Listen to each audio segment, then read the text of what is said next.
Brazil was not a food secure country, which was embarrassing considering that Brazil is almost a continent in the southern part of the American continent. It's a huge country with a huge base of natural resources. So at that moment, in the beginning of the 70s, we had also the oil crisis that was putting quite a lot of pressure on imports in Brazil because we had also to import energy. So at that moment, our government took the decision to invest in research and innovation in a science-based agriculture so that we could use this natural wealth that we have.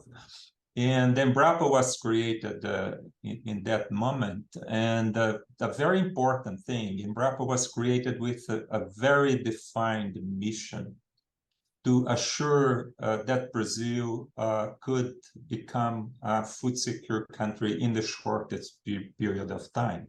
I think another important lever that instead of creating a big organization in Brasilia, in our capital, there was also a decision to create Embrapa as a distributed network. So we are a distributed network of centers. Today we have 43 research centers scattered throughout Brazil. And the reason for that is that back there, we had the understanding that developing a modern agriculture in Brazil was a challenging thing, considering where we are. We are in the tropical belt of the world, which is the most challenging environment for agricultural production. So we had this reasoning that it was important to bring scientists close to the realities we wanted to interact with, to change in order to become a food secure country. Also, another important lever is that this distributed network was created also with a quite interesting degree of transversality. Understanding that it was a must to combine different fronts of science and innovation in order to tackle the huge problems that we had to develop a modern agriculture in tropical Brazil. So we, at that point in time, we developed 3 different types of centers concentrated in products that are very important for food and agriculture in Brazil, like soybeans, beef cattle, dairy cattle, milk, and so on and so forth. But not only that, we also developed units with emphasis in thematic areas that are very important for agriculture innovation.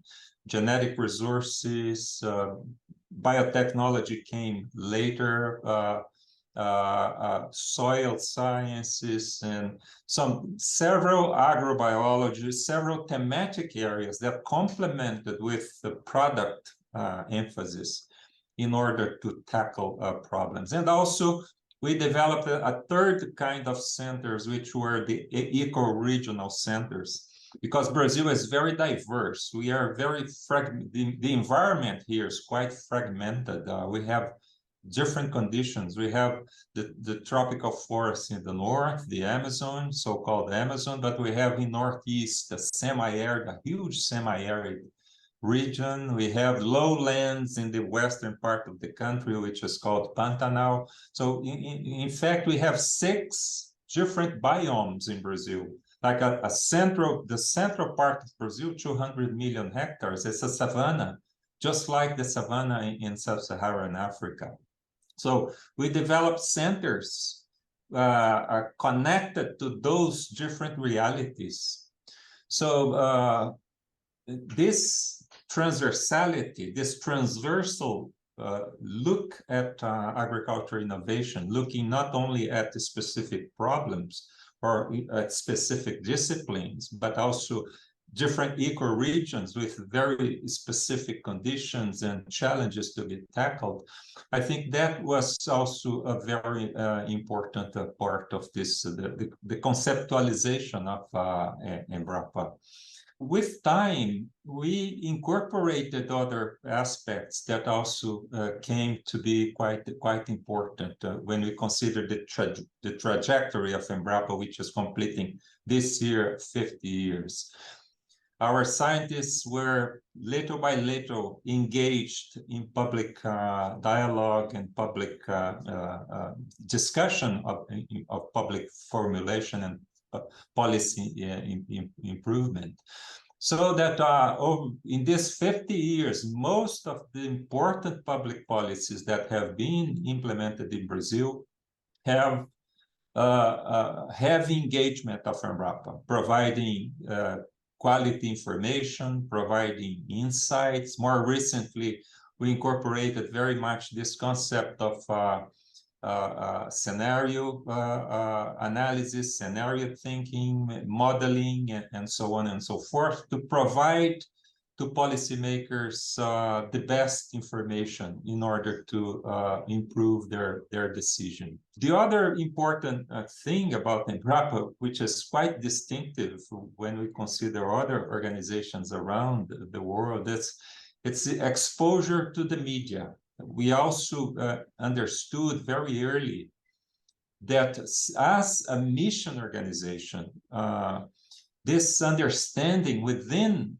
Brazilian society that they were paying for an organization with a very specific mission to assure that Brazil could had to become a food secure country. So the engagement with the media to make sure that the right messages were, disseminated through society was very important to us.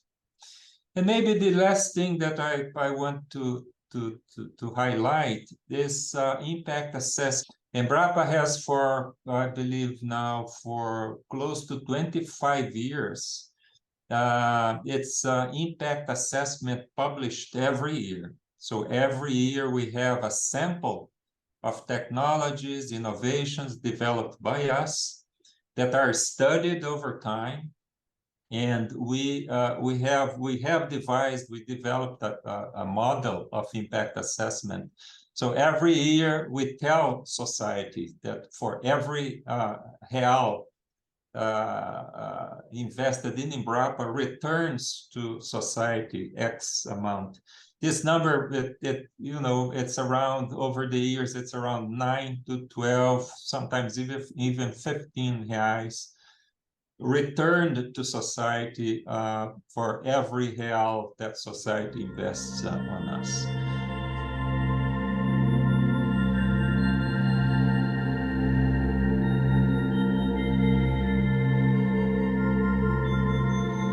I consider the SDG agenda, the 2030 agenda, maybe the most powerful development agenda that we humans have been able to develop so far. I mean, it doesn't compare to the previous agenda. I think it's quite bold and it's quite comprehensive.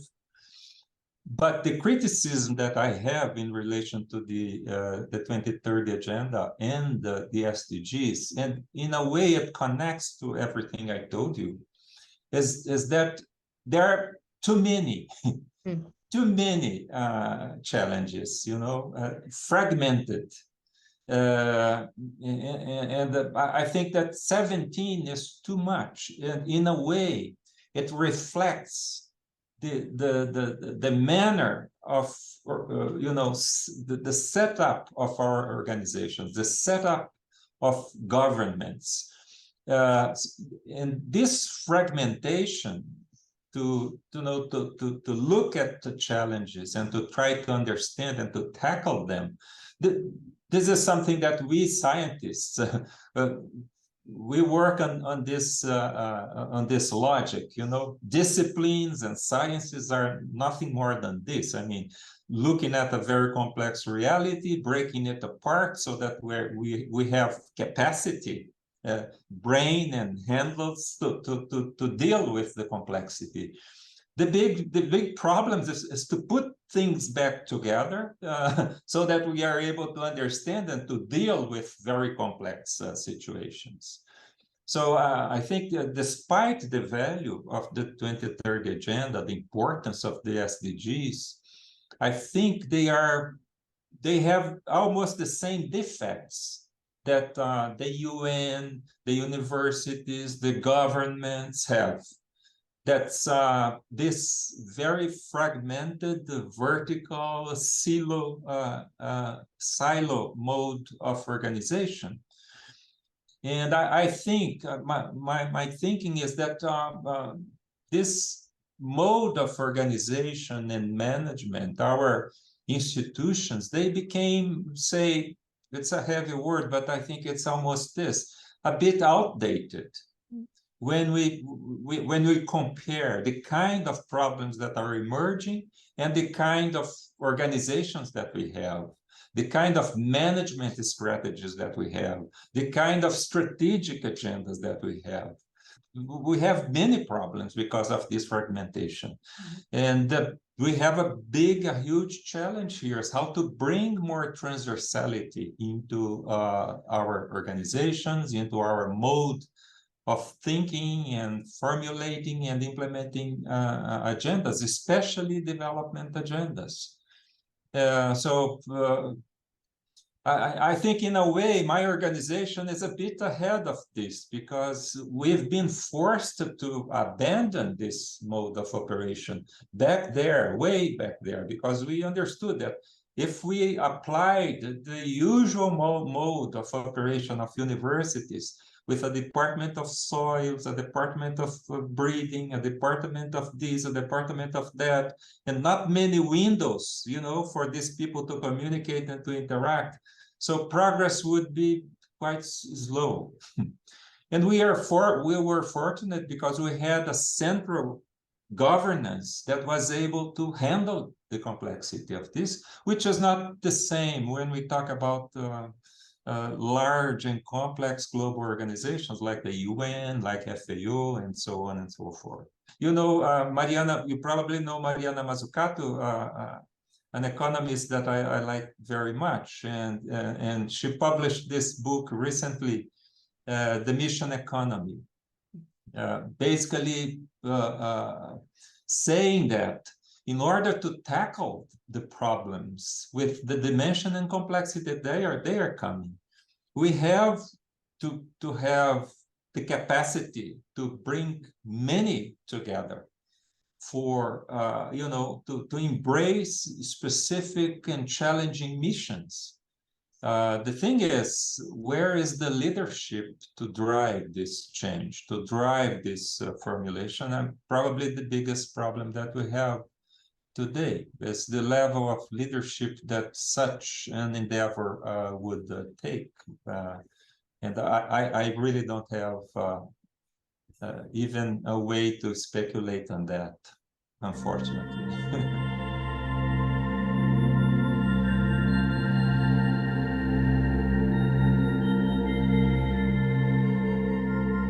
And I was with IIASA for 1 year, and it was a fabulous opportunity.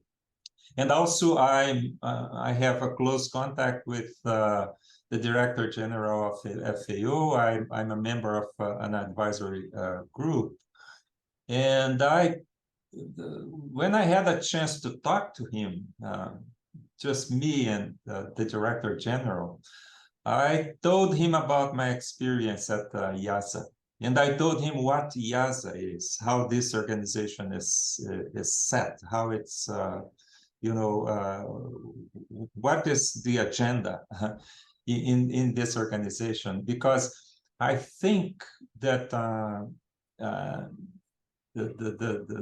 this orientation to system analysis, to anticipating possible futures and modeling scenarios in the scale that IIASA and other 2 or 3 organizations around the world are doing, I think this is very key for us to, to inform the evolution of our organizations. Our organizations, they must evolve, taking into consideration, in my view, exactly the kind of information, the kind of knowledge that organizations like IIASA are producing.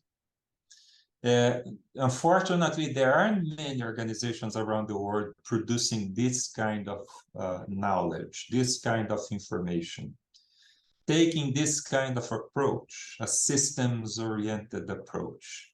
But it may become, these organizations may become more open to this reinvention, as long as organizations like IIASA and others provide solid information on, trajectories. What are the expected trajectories for things that are important to society? The trajectories for climate change. Why people are little by little more engaged in the climate crisis agenda? Because we have IPCC with lots of modelers, people taking exactly this approach, exactly an approach of, a more systemic view of reality, and bringing good, sound data to show that, these trajectories that are projected or anticipated or modeled, they make sense because they are, sustained in the best information that we can put our hands on. So I think this kind of experiences, this kind of approaches, they may become a very interesting way to, enlighten this paradigm change when we talk about organizations, when we talk about governments, and so on.